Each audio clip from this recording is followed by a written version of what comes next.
Hello friends, radio Dwarka में आपका बहुत बहुत स्वागत है। आज सबसे पहले हम आपके साथ एक खुशखबरी शेयर करना चाहते हैं और वो ये है कि आज हमारी गोल्डन जुबली है। तो आज का एपिसोड हमारा 50th एपिसोड है और हमको बेहद खुशी है कि आपने हमारा साथ निभाया और हमारे इस एपिसोड को पसंद किया। सो उसके लिए बहुत बहुत धन्यवाद। तो हमारे कार्यक्रम आत्मनिर्भर ओल्ड एज की तैयारी में आज हमारे साथ एक स्पेशल गेस्ट हैं जो एक मॉडल हैं और इंडियन टेलीविजन कैटेगरी के अंतर्गत उन्होंने मिसेस यूनिवर्स, आईफा और दादा साहब फाल्के अवार्ड जीते हैं। तो आइए मिलते हैं हमारी आज की मेहमान मिसेस समता वर्मा जी से। तो समता जी, आपका हमारे प्रोग्राम में बहुत बहुत स्वागत है। Thank you so much Yutika ji, मुझे यहाँ पे इनवाइट करने के लिए, और रेडियो द्वारका का भी मैं बहुत बहुत धन्यवाद करना चाहूंगी कि उन्होंने मुझे यहाँ पे बुलाया है। सो thank you so much. You most welcome. तो समता, जैसे आपने बताया था कि आप एक मोटिवेशनल स्पीकर भी हैं, तो क्या उसके कोई प्रोग्राम्स आप करती हैं या नहीं? अभी प्रोग्राम्स वगैरह तो स्टार्ट नहीं हुए हैं, लेकिन बहुत सारे जो लोग हैं जो कि हम लोग मीटअप्स करते हैं। बहुत सारे लोग, जैसे कि 25 to 30 लोग हो गए, तो हम लोग मीटअप्स करते हैं और वहाँ पर एक दूसरे को एनकरेज करते हैं। क्योंकि बहुत सारे लोग होते हैं जो मतलब डरते हैं, उनको लगता है कि डिसेबिलिटी जो है वो पाप है या मतलब उनको एम्बैरेसिंग होता है। तो हमें लगता है कि हम एक दूसरे को सपोर्ट करेंगे और उन्हें बाहर निकालेंगे तो उनकी लाइफ भी आगे जाके कुछ अच्छी ब्राइट हो जाएगी। क्योंकि आपने देखा होगा मोस्टली कुछ पेरेंट्स ही, जिनके घर में कोई बच्चा अगर उनको प्रॉब्लम हो जाती है तो पेरेंट्स ही कुछ अपने बच्चों को घर से बाहर नहीं निकलने देते। उनको एम्बैरेसिंग लगता है अपने बच्चों से ही। लेकिन वो ये लोग भूल जाते हैं कि ये लोग भी तो इंसान ही होते हैं ना। उनको मोटिवेट करोगे तो वो पता नहीं क्या कुछ कर जाते हैं जो नॉर्मल लोग भी नहीं कर सकते। और आप तो उसका जीता जागता एक एग्जाम्पल है। आपने इतने अवार्ड्स लिए, इतना सब किया, और अभी भी आपका रैंप हाँ जी, मैं रैंप वॉक्स करती हूँ और मैंने डिजाइनर शोज भी करे हैं। मैंने इंटरनेशनल डिजाइनर वॉक भी किया है। सो मुझे बहुत अच्छा लगता है। सो मुझे लगता है कि और भी जो ऐसे लोग हैं जो घर में बैठे हैं तो उनकी भी हेल्प करनी चाहिए। बहुत अच्छे। तो समता जी, हमारे प्रोग्राम का नाम है आत्मनिर्भर ओल्ड एज की तैयारी। तो आत्मनिर्भर आपके हिसाब से क्या है? आत्मनिर्भर देखो, सबसे पहले तो मुझे ये लगता है कि हम आज में जी लें। ओल्ड एज तो हमें पता नहीं कि कब आएगी या नहीं भी आएगी। नहीं, ऐसा क्यों? नहीं, देखो आजकल जैसे कहते हैं ना, कुछ नहीं पता, कभी भी कुछ भी हो रहा है। लेकिन अब मुझे लगता है कि हमें आज में पहले जीना चाहिए। क्योंकि अगर हम आज खुश हैं तो हम आगे भी खुश ही रहेंगे। बिल्कुल। क्योंकि आज ही अगर मतलब हम कल की चिंता करते रहेंगे, हम आज एंजॉय नहीं करेंगे, तो फिर लास्ट में बचता ही क्या है? मेडिसिन, हॉस्पिटल्स, यही बचता है। तो हमारा यही क्वेश्चन होता है कि ये हॉस्पिटल ना जाना पड़े और दवाइयों को थोड़ा कम से कम इस्तेमाल करना पड़े।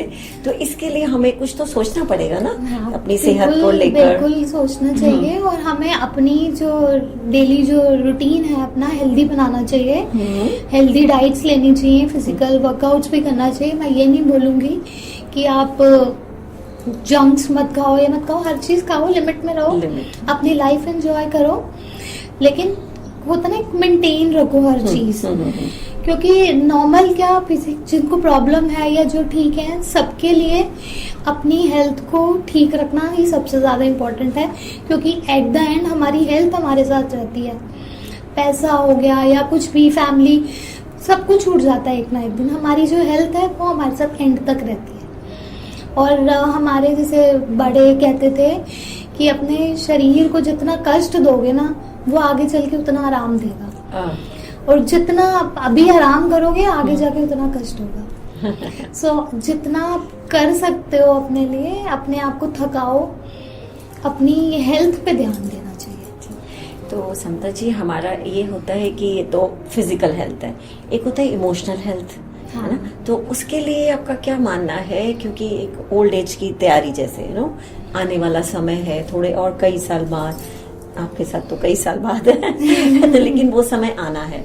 तो उसके लिए क्या आप पहले तो ये बताइए, क्या आप इमोशनली तैयार हैं उसके लिए कि हाँ एक समय वो आएगा? आप आसपास देखते होंगी तो आपके साथ भी वो समय आएगा, तो उस वक्त आप अपने आप को कैसे मैनेज करेंगे? मैं इमोशनली हर चीज के लिए रेडी हूँ। चाहे बड़े, जैसे बच्चे बड़े हो जाते हैं, वो अपनी लाइफ में बिजी हो जाते हैं, तो हमें अकेला रहना पड़ेगा। देखो ये पार्ट ऑफ द लाइफ है, तो उस चीज के लिए भी रेडी हूँ। बस मैं इस चीज के लिए रेडी नहीं रहना चाहती कि आगे चल के मुझे फिजिकली प्रॉब्लम्स बढ़े, क्योंकि मेरे केस में मैं व्हील चेयर पे हूँ और ऐसे बहुत सारे व्हील चेयर पे जो लोग हैं वो ये चीज अंडरस्टैंड करेंगे कि हम व्हील चेयर पे होने की वजह से बहुत सारी चीजें तो इजीली कर पाते हैं, लेकिन हमें फिजिकली बहुत सारी चीज़ों का सामना करना पड़ता है। पेन्स होते हैं, स्वेलिंग आ जाती है लेग में, बहुत सारी चीज़ें होती हैं। तो मुझे ये लगता है कि इस चीज़ को हम फिट रखें, और इस चीज़ के लिए हम इमोशनली और मेंटली बहुत ज़्यादा डिस्टर्ब होते हैं। तो उस चीज़ के लिए मैं अपने आप को किसी ना किसी चीज़ में बिजी रख के खुश रखने की कोशिश करती हूँ, माइंड डाइवर्ट करती हूँ, अपने बच्चे के साथ टाइम स्पेंड करती हूँ, मैं अपने हस्बैंड के साथ, और मैं ऐसी वो हर चीज़ करती हूँ जिससे मुझे खुशी मिलती है। और मैं ये चीज़, मतलब मुझे याद ही नहीं रहता अपनी लाइफ में कि मुझे कुछ प्रॉब्लम भी है। अपने आप को बिजी रखो, और किसी का वेट मत करो कि कोई आएगा वो आपको खुश रखेगा, वो आपके लिए कुछ करेगा। हमारी लाइफ है, एंड में हमने अकेले ही जाना है। सो अपने आप को खुद ही बूस्ट करो, वेट मत करो कि कोई आपको कहेगा कि नहीं यू कैन डू इट। नहीं, अपने आप को बोलो कि yes I can do it. So अपने आप को खुद ही मोटिवेट करते रहो, और अपने आप से अच्छा कोई फ्रेंड नहीं होता। ये तो समता जी आपकी बहुत अच्छा एक आपने पॉइंट रखा है कि अपने फ्रेंड खुद बनो, अपने आप को खुद मोटिवेट करो, और किसी के इंतजार मत करो कि कोई आपको कहे आकर कि खुश रहो। अपने आप को खुद खुश रखो। तो ये तो आपका इमोशनल एस्पेक्ट हो गया। That's really really wonderful, I must appreciate this thing. So और दूसरा होता है कि एक समय ऐसा होता है कि आपने बताया फिजिकली आप अपने आप को किस तरह से आपने बताया कि सब लोगों को अपने आप को थका लेना चाहिए, इतना एक्सरसाइज करो, जो भी जैसे भी आप कर सकते हैं अपने आप को फिजिकली फिट रखिए। इमोशनली आपने बताया, बहुत गुड़ मंत्र आपने एक बताया। और एक होता है mentally, emotions and mental health are different, you know. So mentally आप अपने आप को कैसे स्ट्रांग रखती हैं, और आगे आने वाले समय के लिए उसके लिए क्या आपने प्लान किया हुआ है? मेंटली मैं अपने आप को स्ट्रांग रख पाती हूँ, क्योंकि मुझे देखो कोई भी एक आके बोल देना कि वाओ आपने ये बहुत अच्छा किया है, आपके अंदर ये कैपेबिलिटी है। काफी सालों पहले मुझे मेरे पेरेंट्स को किसी ने बोला था कि आपकी जो बेटी है ना, ये नॉर्मल बहुत सारी गर्ल्स है ना, बहुत ज्यादा स्ट्रांग है, मेंटली भी, इमोशनली भी, और पेशेंस बहुत। तो वो वाली चीज मेरे माइंड में आज तक बैठी है। उस चीज से मैं अपने आप को मोटिवेट करती रहती हूँ, और मैं मेंटली उस चीज को याद करके, या कोई भी आपको एक बोल देना कि आपने बहुत अच्छा किया है, तो वो उस चीज को याद कर करके मैं अपने आप को और स्ट्रांग बनाती हूँ। पॉजिटिविटी। हाँ, और आगे चल के भी मैं चाहती हूँ कि मैं ऐसे ही स्ट्रांग रहूं, कभी नेगेटिविटी में अपने आसपास ना आने दूं मैं, और हमेशा उन लोगों के साथ रहूं जो मुझे बूस्ट अप करते हैं, जो मेरे को खुश रखते हैं, जो मुझे खुश देखना चाहते हैं। और एक भी नेगेटिव बंदा मैं अपने आसपास नहीं रखना चाहती। और यही आप सलाह भी देंगी कि मैं यही उन सभी लोगों को, चाहे वो ठीक है या वो जो डिसेबल है, मैं यही कहना चाहूंगी कि एक भी बंदा, एक भी इंसान अगर आपके आसपास है जो आपको लो फील कराता हो, और जो आपको ये रियलाइज कराता हो कि आप अपनी प्रॉब्लम का फायदा उठा रहे हो, या आपको ये किसी कर्मों का फल मिला है, उन लोगों को अपनी लाइफ से निकाल के फेंक दो, क्योंकि वो लोग आपको कभी बढ़ने नहीं देंगे। तो दर्शकों, आपने देखा कि समता जी ने कितना अच्छी सी बात बताई है कि अपने आप को खुद मोटिवेट करिए, इंतजार मत करिए कि कोई आएगा और आपको कहेगा कि खुश रहो। हम अपने आप को खुद खुश रख सकते हैं तो वो रहिए, और दूसरा बी पॉजिटिव लोगों के साथ रहिए। ये इन्होंने बहुत अच्छे से बताया कि जितने नेगेटिव लोग अगर हमारी लाइफ में आते हैं उनको हटा दीजिए, be positive and be with positive people. Samta ji, आपकी ये बात हमको बहुत अच्छी लगी। तो आपने जैसे बताया था कि ये जो प्रॉब्लम है आपको, ये अभी पिछले कुछ सालों से हुई है, और आप इतनी पॉजिटिव हैं, इमोशनली मेंटली इतनी स्ट्रांग हैं, तो ये फेस आपने कैसे ओवरकम किया? मुझे कुछ मेडिकली इश्यूज हुए थे, जिसकी वजह से मुझे चलने में प्रॉब्लम होने लगी थी। So I had to choose wheelchair, क्योंकि मुझे अपनी फैमिली को देखना था। और मुझे व्हील चेयर यूज़ करने का एक दिन भी रिग्रेट नहीं हुआ। और मैं बहुत ज़्यादा खुश, बहुत ब्लेस्ड फील करती हूँ कि मैं व्हील चेयर पे होने के बावजूद भी मैं अपनी फैमिली को देख पा रही हूँ, मैं अपनी बेटी को रेज कर पा रही हूँ अपने आप। मुझे किसी की हेल्प नहीं चाहिए। और मुझे इस चीज़ से ओवरकम करने में, देखो अब अचानक से कोई भी व्हील चेयर पे आएगा तो कहीं ना कहीं कुछ तो इफेक्ट होता ही है, लेकिन मेरी फैमिली ने, स्पेशली मेरे हस्बैंड ने मुझे बहुत सपोर्ट किया है। और जिसकी वजह से मैं आज सब कुछ कर पा रही हूँ। और आज अगर मैं व्हील चेयर पे मॉडलिंग कर रही हूँ तो उसके पीछे भी कहीं ना कहीं मेरे हस्बैंड का ही हाथ है। वो बहुत सपोर्टिव है। इनफैक्ट मेरी छोटी बेटी है, वो भी मुझे बहुत सपोर्ट करती है, इंकरेज करती है। तो जब आपकी फैमिली आपका सपोर्ट होती है, सपोर्ट सिस्टम, कहते हैं ना आपकी बैकबोन अगर स्ट्रांग होगी तो आप कुछ भी कर सकते हो। तो मेरे हस्बैंड और मेरी डॉटर मेरी बैकबोन ही है। और कभी और कोई आपका अपना एटीट्यूड लाइफ के लिए, वो थैंक यू सो मच, वो तो पेरेंट्स से आता है, मेरी मम्मी से। और कोई कहते ना कि आप चल नहीं पाते हो तो क्या कैसे करते हो, तो मैं बोलती हूँ कि मेरे हस्बैंड और मेरी जो डॉटर है वो मेरे लेग्स हैं। तो मैं दुनिया देख रही हूँ और आगे भी देखती रहूंगी, ये मुझे सब कुछ करवाते हैं। That's wonderful. तो आपका यही प्लान है कि ओल्ड एज की तैयारी आपकी ऐसे है कि बी पॉजिटिव, हर जो भी प्रॉब्लम्स आए लाइफ में, कुछ भी है, उसको अच्छे से मन पक्का करके और पॉजिटिविटी के साथ आगे बढ़ा जाए। और ना ओल्ड एज के लिए सबसे ज्यादा जरूरी ये भी है कि आप ज्यादा से ज्यादा लोगों के साथ बना के रखो। हाँ जी, हमारा यही क्वेश्चन होता है, क्योंकि आपने इतना अपना फैमिली बॉन्डिंग इतना स्ट्रांग ऐसे बताया था, तो तब मैंने आपसे ये क्वेश्चन नहीं किया। लेकिन आमतौर पे हमारा ये क्वेश्चन होता है कि एक समय ऐसा भी आता है कि लोग अकेले रह जाते हैं बिकॉज ऑफ एनी रीजन, बच्चे हैं, बड़े होके आगे चले गए और लाइफस्टाइल ऐसा है, तो उस वक्त क्या किया जाए? अपना जो सोशल सर्कल है ना उसको स्ट्रांग बना के रखो, तो कभी आप अकेला फील ही नहीं करोगे। जरूरी नहीं है कि आप रोज किसी से मिलने जा रहे हो, कि आपको रोज लोग घेर के रखेंगे तभी आप खुश हो या आप माइंड डाइवर्ट हो रहा है। लोगों का टच में होना ही बहुत बड़ी बात है। अगर आप नहीं भी मिल रहे हो और कहीं दूर बैठे कोई आपके लिए प्रेयर कर रहा है तो वो भी बहुत बड़ी बात है। अगर आप किसी से बना के ही नहीं रोकोगे तो लोग तो पीछे से कोसेंगे।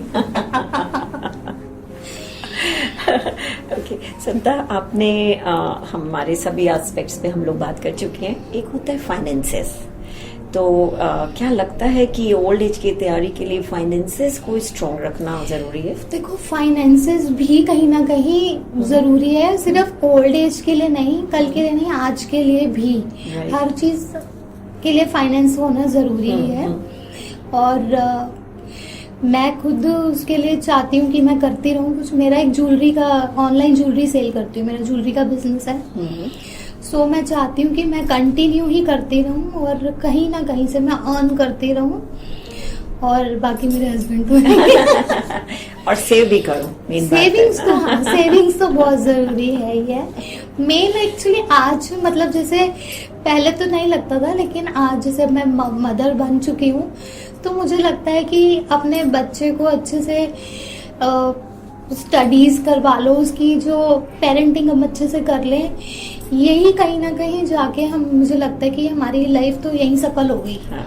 कि अगर हमने अपना बच्चा अच्छे से, अच्छे संस्कार देके अच्छे सब कुछ कर लिया तो ओल्ड एज की तैयारी ऐसे ही हो गई। ओल्ड एज की देखो, अब जैसे मेरी डॉटर है, मैं नहीं एक्सपेक्ट करती कि वो बड़े होके भाई हमारा ध्यान रखे या कुछ करे, लेकिन जैसे मैं एक डॉटर हूँ, मैं कहीं ना कहीं बहुत केयरिंग हूँ अपने पेरेंट्स को लेके, मैं बहुत पोजेसिव हूँ।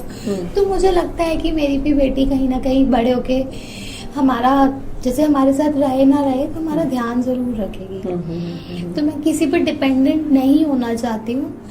बस मैं चाहती हूँ कि खुद इतनी ज्यादा स्ट्रांग बन जाऊँ, मैं इमोशनली, मेंटली मैं इतनी स्ट्रांग रहूँ, और फाइनेंशियली तो देखो है ही, वो तो सब कुछ चाहिए ही होता है। तो हम इतने स्ट्रांग रहें कि हमें किसी की जरूरत पड़े ना। और ये आपका मानना सबके लिए भी है? सबके लिए है कि सब लोगों को इस तरह से अपनी ओल्ड एज की तैयारी करनी देखो, चाहिए। क्योंकि मैं तो चलो व्हील चेयर पे हूँ, जो लोग ठीक है वो भी कहीं ना कहीं एक एज पे जाके बहुत ज्यादा हेल्थ इश्यूज आ जाते हैं। अब कई लोग बहुत ज्यादा ध्यान रखते हैं, आपने देखा होगा 80s में भी इतने फिट होते हैं क्योंकि उन्होंने अपने आप को थकाया है, उन्होंने अपनी बॉडी को कहते हैं ना ठीक रखने के लिए करी है कोशिशें। जो लोग नहीं कर पाते हैं तो फिर वो एक एज के बाद आके वो बैठ जाते हैं, तो वो चीज मैं नहीं चाहती। तो आपका सबसे ये कहना है कि अपने आप को हर हेल्दी तरह से फिट रखो। मेन तो हेल्दी ही रखो, अगर आप हेल्दी हो तो आप कुछ भी कर लोगे। तो आप पूरी तरह आत्मनिर्भर हो अगर आप हेल्दी हो तो। बिल्कुल। आपने कभी देखा होगा कि 80s 90s में भी लोग काम कर रहे होते हैं, चाहे वो नीडी होते हैं या वो आदत बन जाती है उनकी काम करते रहने की। अगर आप हेल्दी हो तो आप सब कुछ कर सकते हो। बिल्कुल सही कहा। तो समता जी, आपका इसके साथ साथ बहुत बहुत धन्यवाद। आपने बहुत अच्छी रोशनी सब चीजों पे डाली है, लेकिन इसके साथ अगर आप हमारे दर्शक गण को कुछ भी और मैसेज देना चाहें तो प्लीज। तो मैं ये कहना चाहती हूँ कि आप घर से निकलो, चाहे, और स्पेशली उन लोगों को जिनको प्रॉब्लम है, और कुछ लोग ऐसे होते हैं जो ठीक भी होते हैं और वो उनके अंदर ये चीज बैठ जाती है कि हम कुछ कर नहीं सकते। आप सब कुछ कर सकते हो, बस एक स्टेप आपको निकालने की देरी है। पहला कदम आप उठाओ, दुनिया आपके स्वागत के लिए खड़ी है। आप ये मत सोचो कि मैं ये नहीं कर सकता या मैं नहीं कर सकती, आप सब कुछ कर सकते हो। आप बस बाहर निकलो, अपॉर्चुनिटीज आपके लिए वेट कर रही हैं कि आप आओ और हम ग्रैब कर लें। So thank you Samta, thank you very much. Thank you so much. तो दोस्तों, आपने सुना समता जी ने किस तरह से बताया कि अपने दोस्त बनिए, अपने पॉजिटिव रहिए, अपने ऊपर विश्वास रखिए, अपने आप सोचिए कि मैं ये कर सकता हूँ और घर से एक कदम बाहर निकालिए। हम निकलेंगे तो लोग हमारे साथ जुड़ेंगे। और इसके साथ एक बार आपका फिर से धन्यवाद हमारे प्रोग्राम को इतना सक्सेसफुल बनाने के लिए और आज हमारा 50th एपिसोड देखने के लिए। Thank you very much. इसी तरह से जुड़े रहिए रेडियो द्वारका से। फिर मिलेंगे। धन्यवाद। Bye bye.